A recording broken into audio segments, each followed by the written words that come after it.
pada bagian kali ini kita akan diskusi tentang demensia. Jadi kemarin kita gangguan mental organik kita bagi menjadi dua ya, delirium dan demensia. Di bagian pertama kita sudah diskusi tentang delirium.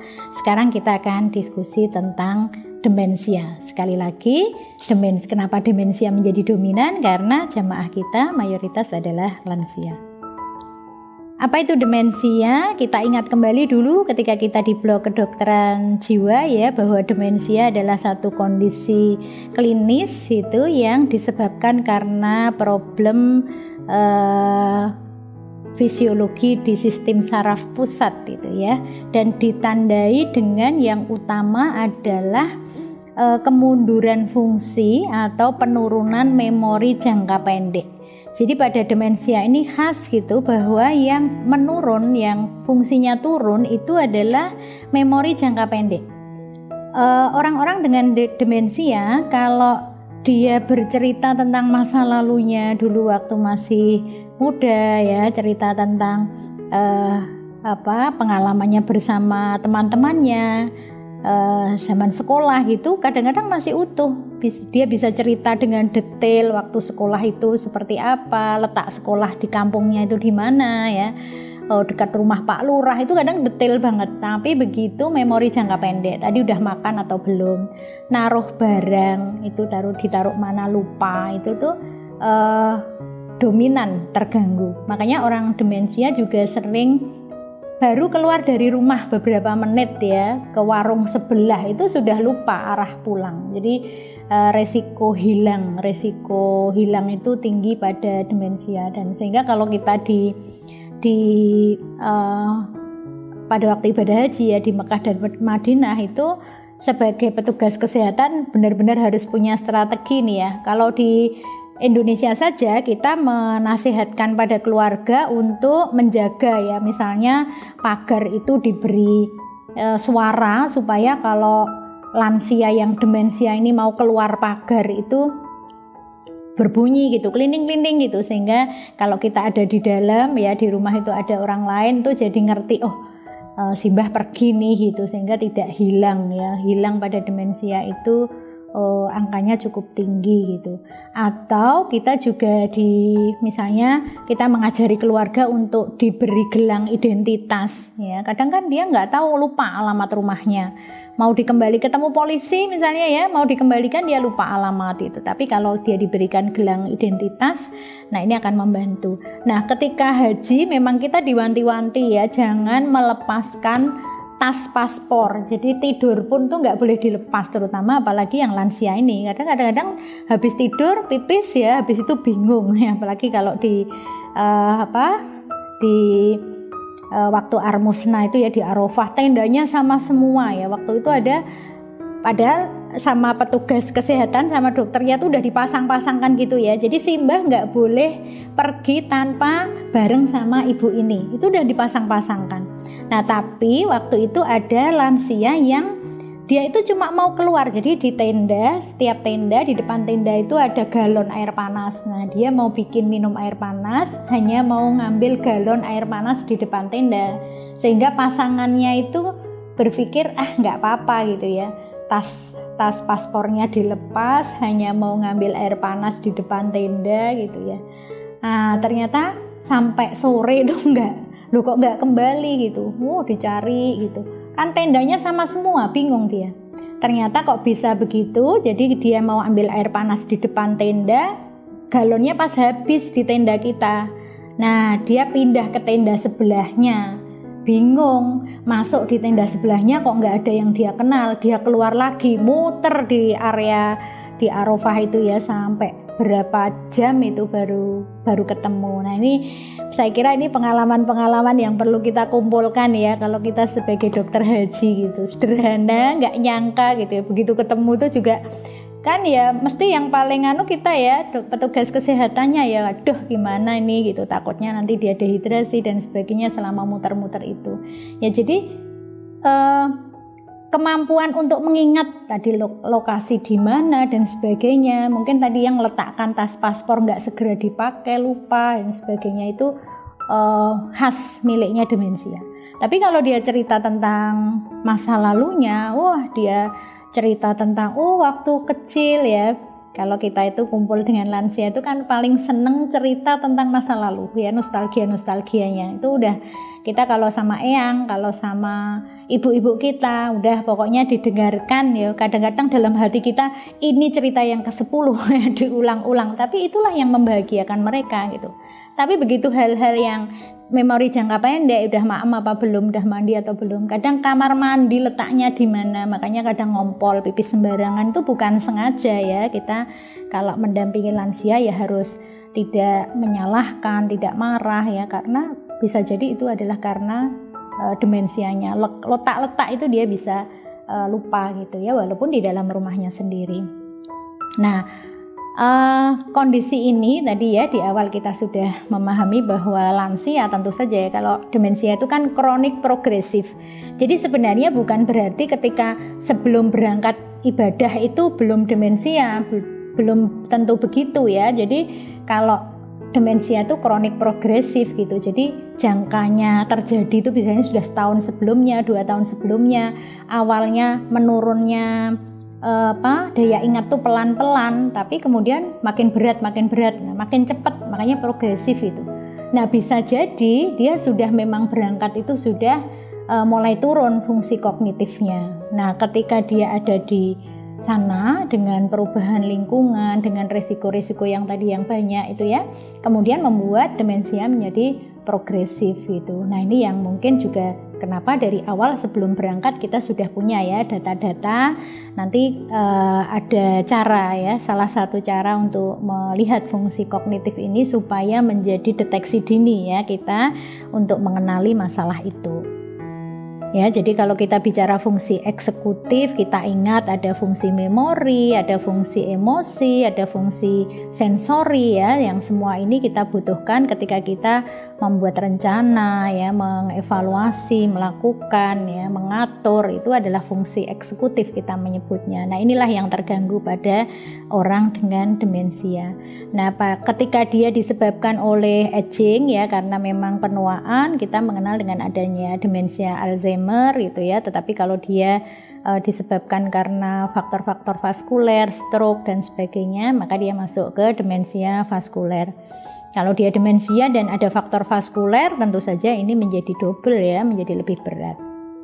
Nah, dehidrasi bisa menjadi salah satu penyebab juga. Tadi ya, bukan satu-satunya penyebab yang awalnya nggak demensia menjadi demensia gitu ya, tetapi semakin memberatkan kondisi demensianya. Jadi kalau kita ingat seperti ini, kita jadi memang benar-benar harus ketika kita mendampingi jamaah ya, mengenali musim dan kemudian mencari strategi supaya jamaah-jamaah kita ini terjaga dari kondisi dehidrasi. Bahkan kemarin ketemu kasus itu belum sampai di Mekah ya. Jadi ketika misalnya ya, yang saya tahu kita kalau dari Jogja itu kita kan di Donohudan di Solo ya. Nah pesawat jam 9 malam itu jamaah sudah disiapkan itu sejak jam 4 sore. Jam 4 sore itu sudah diberi maem ya, makan sore itu jam 4, terus mulai sudah antri ya kan, boardingnya kan di situ ya, jadi tidak di bandara, sudah dicek macam-macamnya di situ sampai kemudian berangkat ke bandara habis maghrib. Nah, jadi duduk sudah tidak lagi tiduran di kamar dan sebagainya itu sejak jam 4 sore. Jam 9 baru terbang. Nah, para lansia itu jam 9 terbang dapat makan malam, itu kan bisa dibayangkan ya, nggak biasa-biasanya makan jam 10 malam, jadi pada nggak mau maem. Disuruh minum juga susah karena nggak merasa haus, di dalam pesawat dingin gitu ya.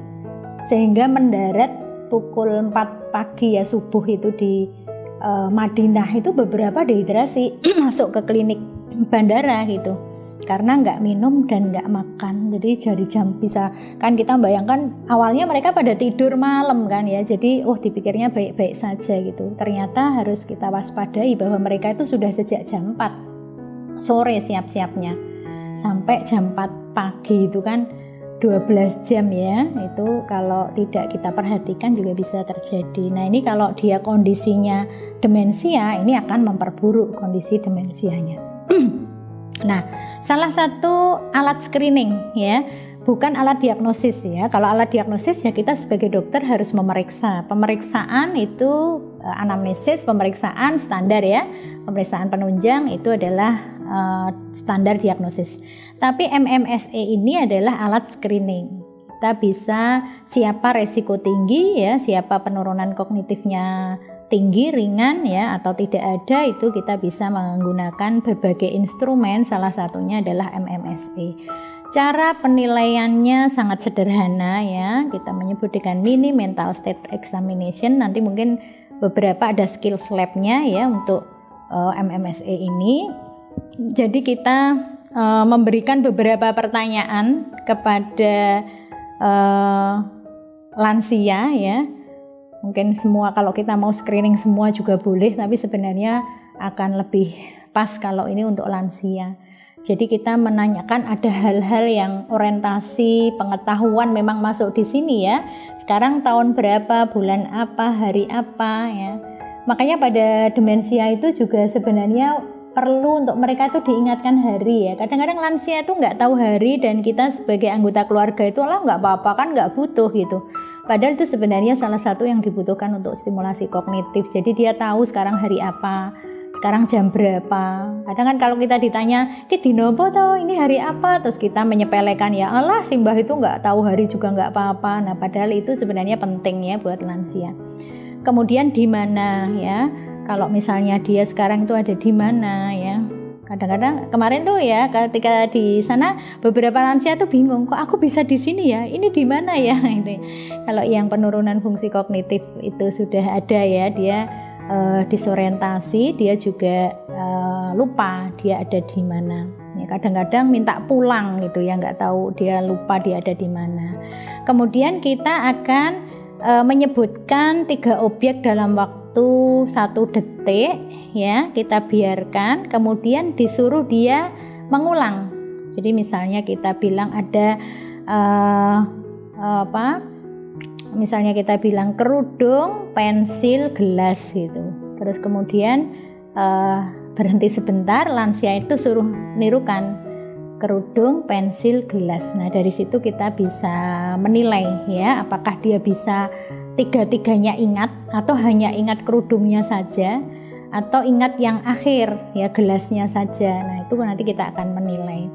Kemudian juga kita minta untuk menghitung. Memang ini kemudian juga tergantung pada pendidikan ya. Kalau memang dia sama sekali buta huruf gitu, mungkin juga kita jadi nggak valid jawabannya. Tapi kalau dia bisa rata-rata sih ya, walaupun lansia dia bisa menghitung. Jadi 100 kurangi 7, kadang-kadang kalau apalagi kalau dia biasa berdagang ya, walaupun nggak sekolah, itu hitungannya biasanya bagus. Misalnya dari 100 kurangi 7, kurangi 7 lagi, kurangi 7 lagi. Nah itu mundur gitu, itu juga akan menjadi salah satu unsur penilaian. Kemudian tadi objek yang disebutkan di nomor 3 disuruh mengulang lagi ya. Nah, itu juga menjadi bagian yang kita tanyakan. Terus tahapan tugas. Jadi ini ya hal-hal yang kita lakukan di dalam MMSE ya. Menyebutkan benda, mengulang kata, terus instruksi, ambil kertas, lipat, letakkan, itu menjadi instruksi-instruksi itu menjadi penilaian ya, unsur penilaian di dalam MMSE. Nah, kemudian juga kita bisa menyuruh dia membuat gambar, menulis dan sebagainya. Nah, dari situ nanti akan ketemu nilai ya.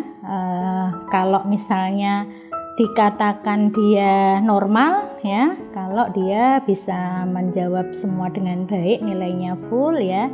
Tapi juga nanti akan ada kondisi-kondisi yang dikatakan bahwa dia mengalami penurunan fungsi kognitif. Nah, pada demensia, jadi ini kan proses aging ya, berbeda dengan delirium. Delirium tadi ada masalah fisiknya yang diobati ya. Kalau demensia ini kan kerusakan dari sistem saraf pusat akibat tadi mungkin bisa vaskuler, bisa karena usia gitu. Sehingga yang kita lakukan pada demensia itu bukan kausatif ya, pengobatan. Kalau delirium tadi bisa ada tata laksana kausatifnya. Misalnya dia hemodialisis kalau gagal ginjal, atau pemberian regulasi gula kalau dia di hiperglikemi misalnya. Tapi kalau pada demensia tidak. Demensia ini adalah tujuannya mengurangi dari gejalanya, karena belum ada terapi kausatif ya. Dari demensia jadi sembuh itu secara teori kita hanya bisa memaksimalkan fungsi yang masih ada dan mengurangi gejala-gejala yang mengganggu ya. Sehingga apa yang optimal bisa dilakukan pasien, nah itu yang kita intinya memperlambat, mempertahankan fungsi yang masih baik, tapi tidak menyembuhkan secara total. Kadang-kadang kalau ada keluarga orang tuanya demensia minta dirawat di rumah sakit, sebenarnya juga tidak ada tindakan khusus yang bisa dilakukan gitu ya, sehingga ya di rumahnya itu tetap yang terbaik bagi pasien-pasien dengan demensia. Ya, stimulasi kognitif dari keluarga itu yang penting ya kalau dalam menangani demensia. Ada pengobatan-pengobatan yang tata laksana ya, yang sebagian justru yang penting itu adalah non farmakoterapi. Jadi seperti program-program stimulasi kognitif ya, sebenarnya menghafal itu ternyata sangat penting untuk stimulasi kognitif ya. Nah, kalau misalnya lansia mau menghafal apa, matematika, fisika enggak gitu ya, maka ya kalau kita sebagai seorang mukmin tuh ya murojaah, menghafal Quran itu luar biasa ya, pahalanya jelas ya, semakin mendekat di usia-usia tua, dan di fungsi kognitif ini juga sangat membantu sebagai sebuah upaya stimulasi kognitif. Jadi stimulasi kognitifnya ini ya bonus lah ya, sebenarnya tujuan utamanya adalah semakin mendekat kepada Allah. Kemudian ada terapi-terapi rekreatif, ada namanya reminiscent terapi ya. Jadi misalnya sekelompok lansia itu dikumpulkan, terus misalnya nanti ya bisa saja, ini kemarin juga dilakukan ya, beberapa lansia itu dikumpulkan, terus mereka saling cerita makanan yang disukai di tanah air gitu ya. Mereka itu kelingan geplak Bantul, kelingan gebleknya Kulon Progo, ternyata mereka bisa cerita saling senang. Jadi kalau temanya makanan, mereka akan cerita makanan yang pernah disukai. Oh dulu saya belinya di mana, rasanya gimana, itu namanya reminiscent terapi. Jadi dia mengingat ya memori yang lalu, tapi kemudian dikaitkan dengan situasi yang sekarang. Wah sayang ya, di sini nggak ada yang jualan geblek gitu. Senang. Oh ada di bawah cuma adanya telo ya, di bawah di depan hotel itu ada yang jual telo gitu. Jadi mereka menghubungkan antara memori masa lalu dengan kondisi saat ini. Nah itu masuk di dalam terapi rekreatif pada mencegah atau menurunkan fungsi, memperbaiki ya fungsi kognitif. Jadi bisa tema makanan. Kuncinya kalau kita sebagai dokter nanti ya, kita sebenarnya nggak hanya di haji ya, kita nanti punya posyandu lansia pun itu sangat bermanfaat. Tapi di sana kita bisa, mereka senang, bahagia, dan mereka juga menstimulasi kognitifnya. Temanya bisa macam-macam, tapi kuncinya satu, nggak boleh sesuatu yang pertanyaannya itu benar salah. Misalnya kita tanya presiden pertama Indonesia, nah itu nggak boleh, karena kalau yang salah nanti malu. Tapi kalau makanan yang kamu suka atau tempat yang kamu suka itu kan nggak akan salah. Saya seneng geblek ya nggak salah kan kalau kamu seneng geplak misalnya. Jadi pilih tema-tema, misalnya tema-tema yang tidak benar salah, tapi memang selera ya, kesenangan itu yang orang yang memang bisa berbeda-beda. Kemudian latihan fisik. Jadi kita sering berpikir bahwa olahraga rutin itu fungsinya untuk kesehatan fisik, padahal sebenarnya tidak. Ya, kesehatan mental pun membutuhkan aktivitas fisik yang rutin.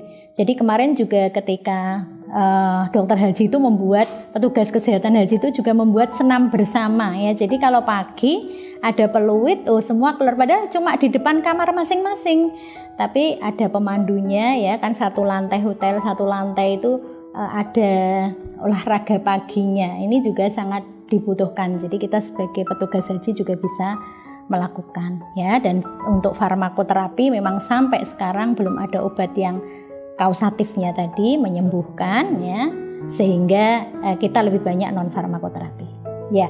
Jadi upaya-upaya non farmakologi ini ya bisa kita lakukan ya, karena kita nanti kan sebagai dokter haji nggak hanya berpikir ngobati ya, tetapi justru yang kita inginkan kan mencegah. Yang sudah demensia pun kita harap tetap bisa kondisinya stabil, menjalankan ibadah dengan baik gitu ya, sehingga upaya-upaya non farmakoterapi ini bisa kita coba gitu ya. Nah, untuk yang farmakologi memang tadi belum ada tata laksana farmakologi yang kausatif ya, menyembuhkan demensia. Itu biasanya pemberian farmakologi itu tergantung pada kondisi yang klinis yang dihadapi oleh pasien. Jadi biasanya dia tujuannya mengurangi gejala tapi bukan menyembuhkan kondisi demensia.